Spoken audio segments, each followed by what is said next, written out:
Motion क्या है? Motion क्या है सानवी?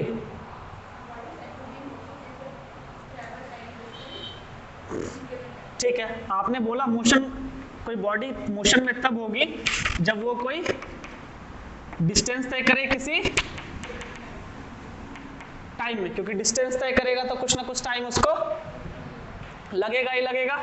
ठीक है, तो कोई बॉडी मोशन, कोई भी बॉडी मोशन में तब होगी, या तब हम कहेंगे किसी बॉडी को मोशन में जब वो बॉडी कुछ डिस्टेंस तय करे। इंपॉर्टेंट क्या है? डिस्टेंस। कोई चीज यहाँ है, मान लो कोई बॉडी है, वो यहाँ है, वो बॉडी यहाँ से यहाँ आगे ट्रेवल करके इस बॉडी ने क्या किया? कोई डिस्टेंस तय किया ना। लेट्स से कि डिस्टेंस 1 किलोमीटर का है। कितना है? तो हम कहेंगे ना कि ये बॉडी यहाँ थी, अभी वो बॉडी यहाँ पे है। अगर पोजीशन के हिसाब से देखें तो मान लेते हैं पॉइंट ये और ये पॉइंट बी है, यानी ये बॉडी पॉइंट ए से पॉइंट बी पे आ गई। इसका मतलब है कि इस बॉडी ने क्या किया? मोशन किया। ठीक है, और जब ये बॉडी यहाँ से यहाँ ट्रेवल करेगी, मोशन करेगी, तो कुछ ना कुछ टाइम जरूर लेगी। बिना टाइम लिए हो सकता है क्या? नहीं हो सकता ना। ठीक है, यही है मोशन आपका। Body is said to be in motion if it covers distance in some time. ठीक, सेम उसी तरीके से एक दूसरा कॉन्सेप्ट है क्या?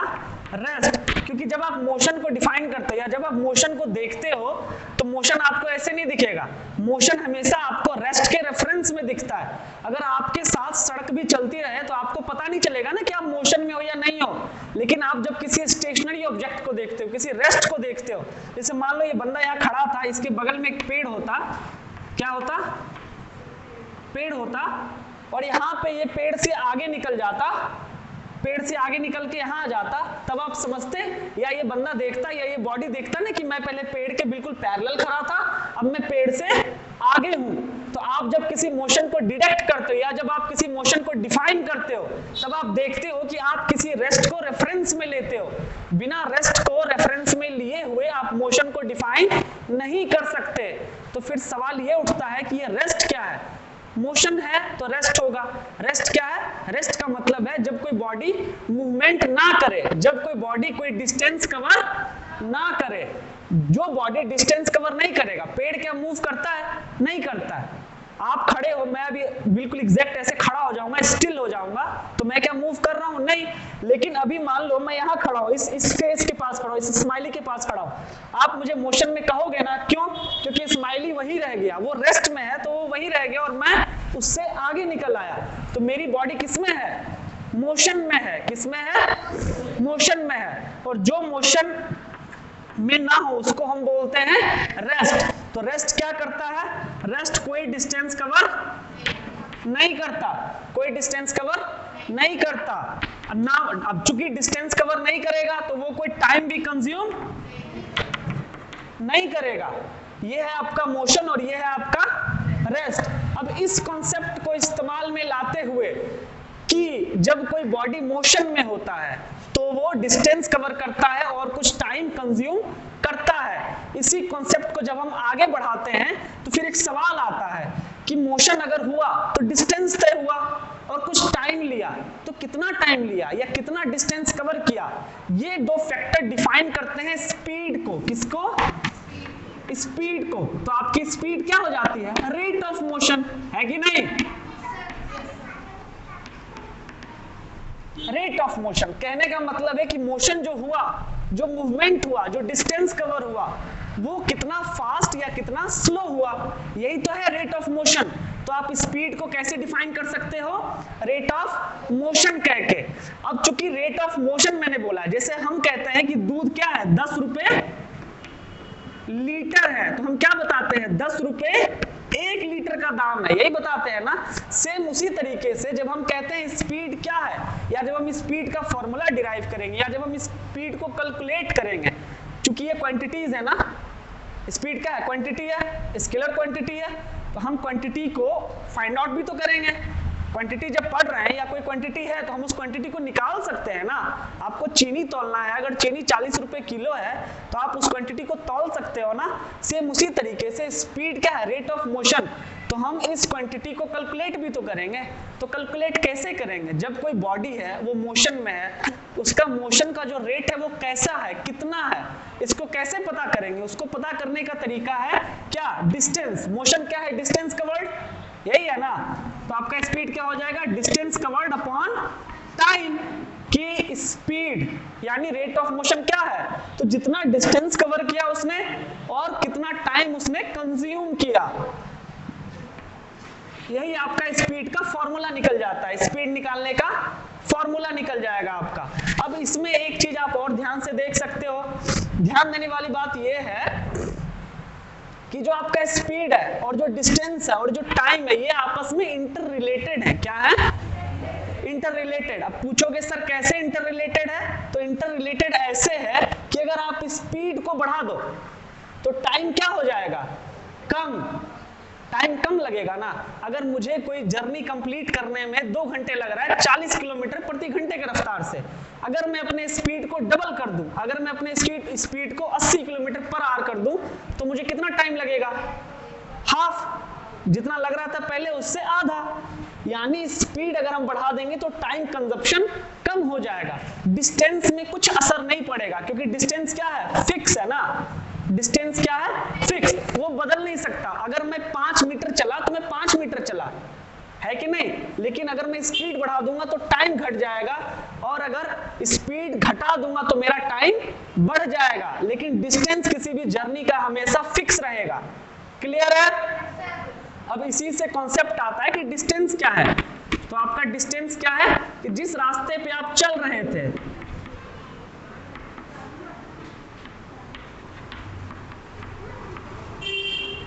जिस रास्ते पे आप चल रहे थे या जिस रास्ते पे आप क्या कर रहे थे? ट्रेवल कर रहे थे, उस रास्ते का लेंथ कितना है? अगर मैं यहां से चल के सीएल स्कूल तक गया, या यहां से अगर मैं चल के रोशन नगर मोड़ तक गया, उस यहां से लेके उस मोड़ तक जाने का जो भी रास्ता हो, उस रास्ते का जो एक्चुअल लेंथ है ना, वही मेरा क्या है? डिस्टेंस है। तो आप जिस भी पाथ पे चलते हो या कोई बॉडी जिस पाथ पे ट्रेवल करता है, वही पाथ की जो लेंथ है वही उसकी क्या है? डिस्टेंस है। ठीक है? आप इस फॉर्मूले को इंटरचेंज करके डिस्टेंस निकाल सकते हो, टाइम निकाल सकते हो, और स्पीड तो आप निकाल ही रहे हो। यानी आप एक फॉर्मूले से 3 क्वांटिटी दे रखी है तो तीनों क्वांटिटी आपस में निकाल सकते हो, है कि नहीं? अगर आपको डिस्टेंस निकालना है तो आप क्या करोगे? डिस्टेंस इक्वल टू क्या हो जाएगा? s इंटू टी, यही होगा ना। और अगर t निकालना है तो वेरी नाइस। ठीक है? अब आगे बढ़ते हैं, थोड़ा सा और आगे बढ़ते हैं। अभी मैंने क्वांटिटी पे डिस्कस किया था और कल भी हमने क्लास में डिस्कस कर लिया था कि क्वांटिटी क्या होता है। स्केलर क्वांटिटी, वेक्टर क्वांटिटी कल हमने डिस्कस किया था ना, और फिर हमने उसके डिफरेंसेस भी लिखे थे। स्केलर क्वांटिटी में हमने क्या बताया था कि सिर्फ मैग्नीट्यूड होगा, जैसे एग्जांपल स्पीड और डिस्टेंस। फिर हमने वेक्टर डिस्कस किया था। वेक्टर में क्या बताया था हमने?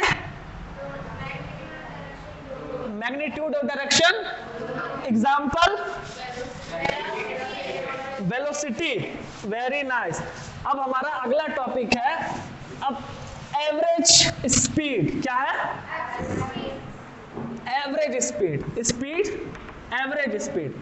अब जो भी जर्नी होती है, अब एक बात आप समझो, मैं यहां से गया रोशन नगर मोड़, ठीक है? तो ये गली है, ये क्या है? छोटी रोड है ना, 30 फीट की रोड है। मैं इस पे बाइक मैक्सिमम कितने स्पीड पे चला पाऊंगा? 20, 25 बस। लेकिन जब मैं हाईवे पे जाऊंगा तब मेरी क्या गाड़ी की स्पीड 25 ही रहेगी? नहीं रहेगी ना। मैं हो सकता है 40 चलाऊं, 50 चलाऊं या 60 चलाऊं, जितना सरकार अलाउ करेगी उतना चलाऊंगा। ठीक है? तो जो स्पीड आपका होगा वो एक कंप्लीट जर्नी का स्पीड, एक कंप्लीट जर्नी का स्पीड में अगर मान लो मुझे यहां से जाना है 12 किलोमीटर, ठीक है? तो मैं उस 12 किलोमीटर थ्रू आउट 12 किलोमीटर में एक ही स्पीड से तो गाड़ी नहीं चला सकता। कभी मुझे ब्रेक भी लेना पड़ेगा, कभी मुझे रेड लाइट पे रुकना भी पड़ेगा, कभी स्लो चलाऊंगा, कभी फास्ट चलाऊंगा, सारी चीजें होंगी। तो मेरा स्पीड एक्यूरेट एक फिक्स स्पीड नहीं है ना। मेरा स्पीड यूनिफॉर्म है क्या? नहीं है। तो उस केस में जब किसी जर्नी का एवरेज स्पीड निकालेंगे तो कैसे निकालेंगे? टोटल डिस्टेंस अपॉन, यानी मेरा टोटल डिस्टेंस क्या था? मैंने कितना डिस्टेंस ट्रेवल किया प्लस मुझे कितना टाइम लगा, मैंने कितना टाइम कंज्यूम किया। क्योंकि स्पीड आप जैसे नॉर्मल स्पीड निकालते हैं उस तरीके से एवरेज स्पीड काउंट नहीं होगा, किसी भी जर्नी का स्पीड हमेशा एवरेज काउंट होता है। Most of the cases normal journey जो भी हम करते हैं उसमें हम क्या निकालेंगे, एवरेज स्पीड। तो एवरेज स्पीड क्या है, total distance upon total time. कि हाँ जी भैया हम 12 किलोमीटर गए थे और हमको 12 किलोमीटर जाने में 1 घंटा लग गया, यानी मेरी स्पीड क्या थी, 12 किलोमीटर पर आवर। हो सकता है मैंने कहीं पे 60 भी गाड़ी भगाया और कहीं पे मैंने 5 किलोमीटर पर आवर के हिसाब से भी गाड़ी चलाया हो, लेकिन जब टोटल कैलकुलेट करेंगे तो मुझे टोटल जर्नी मेरा क्या था और मुझे टाइम कितना लगा, इस हिसाब से आप मेरा स्पीड फाइंड आउट कर सकते हो कि हाँ सर रफली 12 किलोमीटर पर आवर के हिसाब से गाड़ी ड्राइव कर रहे होंगे। ठीक है, ये था आपका एवरेज स्पीड। इससे अगला कॉन्सेप्ट जो है, इससे जो अगला कॉन्सेप्ट आता है वो है वेलोसिटी का। किसका, वेलोसिटी का।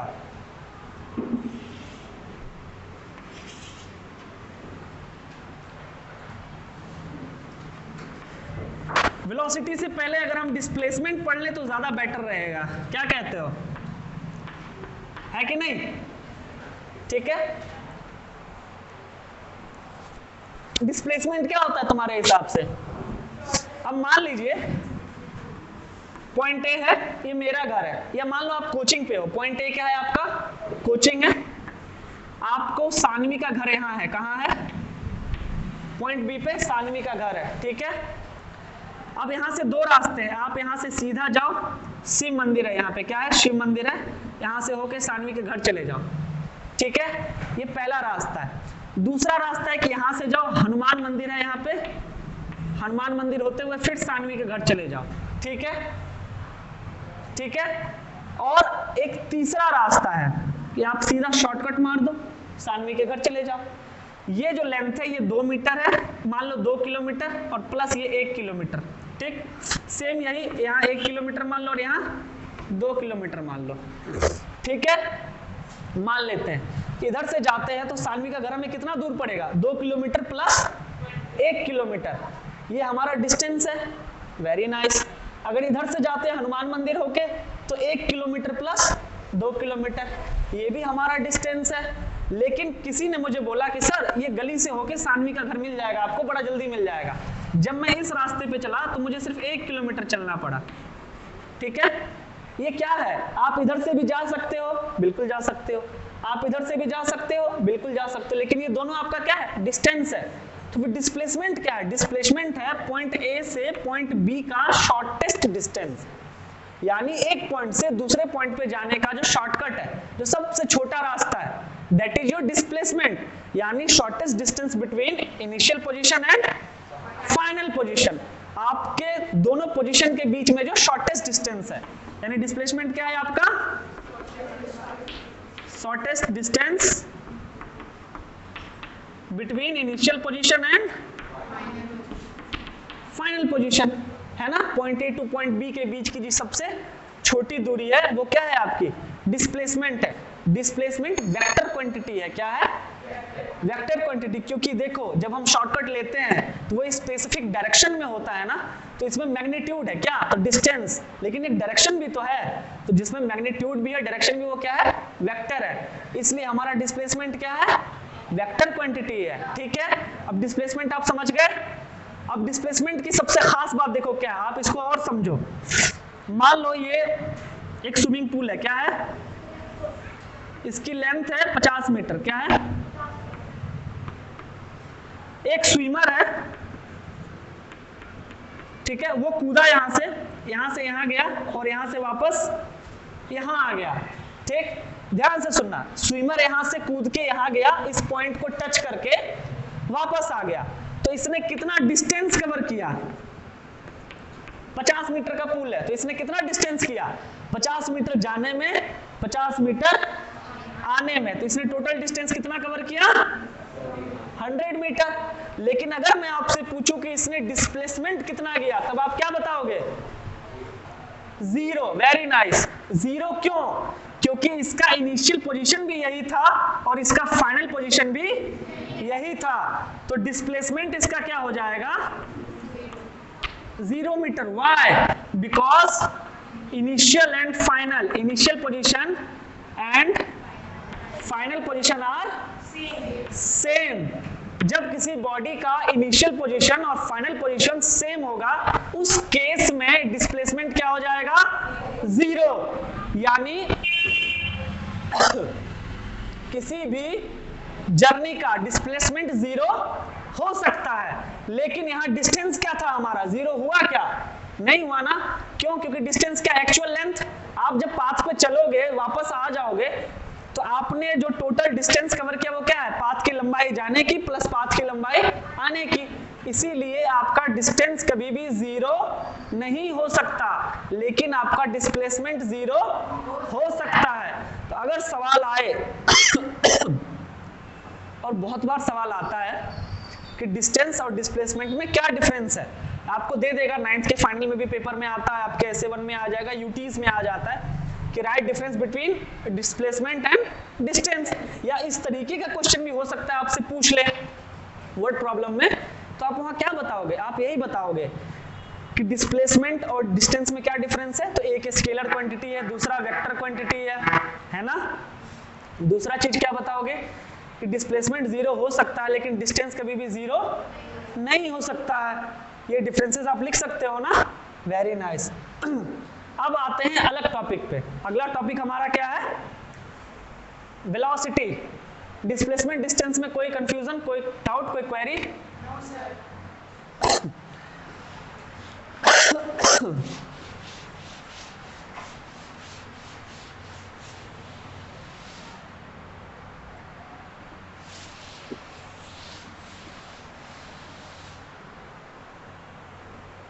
अब देखिए वेलोसिटी क्या है. वेलोसिटी क्या है? वेलोसिटी क्या है? अगर सबसे सिंपलेस्ट टर्म में मैं बोलूं, सबसे सिंपलेस्ट टर्म, बहुत सिंपलेस्ट टर्म, ऐसा सिंपलेस्ट टर्म कि जो नर्सरी के बच्चे को समझ में आए, तो वो होता है स्पीड प्लस डायरेक्शन. कि आपकी स्पीड क्या थी? जो जी मेरी स्पीड इतनी किलोमीटर पर घंटे थी या इतने मीटर पर सेकंड थी और मैं उस डायरेक्शन में जा रहा था, नॉर्थ में. जैसे मेरा स्पीड मान लो 10 किलोमीटर पर आवर है ईस्ट में, तो मेरा क्या है? डिस्प्लेसमेंट है. क्या है? डिस्प्लेसमेंट है. मेरा स्पीड नहीं है, क्योंकि स्पीड में डायरेक्शन नहीं होता, स्पीड स्केलर है ना. Very nice. दूसरा डेफिनेशन क्या है इसका लिख सकते हैं? दूसरा डेफिनेशन इसका लिख सकते हैं रेट ऑफ डिस्प्लेसमेंट. लिख सकते हैं ना. दूसरा इसका क्या लिख सकते हैं हम? Rate of displacement. यानी डिस्प्लेसमेंट हुआ, स्पीड क्या है? आपने कितना डिस्टेंस ट्रेवल किया अपॉन टाइम, यानी rate of motion, rate of distance covered, यही है ना. सेम उसी तरीके से वेलोसिटी क्या है? रेट ऑफ डिस्प्लेसमेंट, क्योंकि डिस्प्लेसमेंट एक पर्टिकुलर डायरेक्शन में होता है कि नहीं. डिस्प्लेसमेंट एक पर्टिकुलर डायरेक्शन में होता है ना. तो उस डायरेक्शन में आपने जो डिस्प्लेसमेंट आपका है उसका रेट क्या है? यानी जो डिस्प्लेसमेंट है आपका, जो आपने डिस्प्लेसमेंट कवर किया है, उसका रेट क्या है? कितना फास्ट या कितना स्लो है? यही तो आपकी वेलोसिटी है, यही है ना. तो डिस्प्लेसमेंट आपका क्या हो जाएगा? वेलोसिटी क्या हो जाएगा आपका? Displacement upon time. यानी आपका डिस्प्लेसमेंट क्या था और आपका टाइम क्या है? सेम स्पीड जैसा फॉर्मूला नहीं लग रहा है? यहाँ v हटा के स्पीड डाल दो, यहाँ डिस्टेंस अपॉन टाइम डाल दो. लेकिन डिस्टेंस किसको रिप्लेस कर दे रहा है? डिस्प्लेसमेंट रिप्लेस कर दे रहा है डिस्टेंस को, वेलोसिटी रिप्लेस कर दे रहा है स्पीड को, क्योंकि सेम चीज है, सिंपल है. Speed plus direction, speed plus direction क्या बन जाएगा? वेलोसिटी. डिस्टेंस बदल के क्या हो जाएगा? डिस्प्लेसमेंट, क्योंकि जब एक पर्टिकुलर डायरेक्शन में आप स्पीड डालोगे तो वो क्या है? एक पर्टिकुलर डायरेक्शन में जब आप ट्रेवल करते हो तो आप डिस्प्लेसमेंट कर रहे हो ना, डिस्टेंस नहीं कर रहे हो, है कि नहीं. तो ये आपका क्या बन जाएगा? वेलोसिटी. तो वेलोसिटी क्या है? Rate of, It's 1916.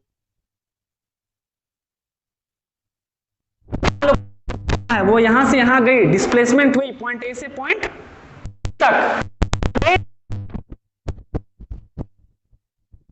तो यहां गया 2 मिनट में, और दूसरा body same distance same displacement को कवर कर रहा है 3 मिनट में. तो आप कहोगे ना इसका रेट स्लोअर है और इसका रेट थोड़ा फास्ट है। आप अनुमान लगा सकते हो ना, है कि नहीं? यही जो रेट है वही इसका वेलोसिटी बताएगा। आप कहोगे भैया ये स्लो था और ये थोड़ा फास्ट है, यानी इसकी वेलोसिटी क्या होगी? ज्यादा होगी, क्योंकि इसका रेट क्या है? ज्यादा है। तो जब भी डिस्प्लेसमेंट का रेट ज्यादा होगा तो वेलोसिटी ज्यादा होगा, और जब वेलोसिटी ज्यादा होगा तो उसका डिस्प्लेसमेंट का रेट भी ज्यादा होगा।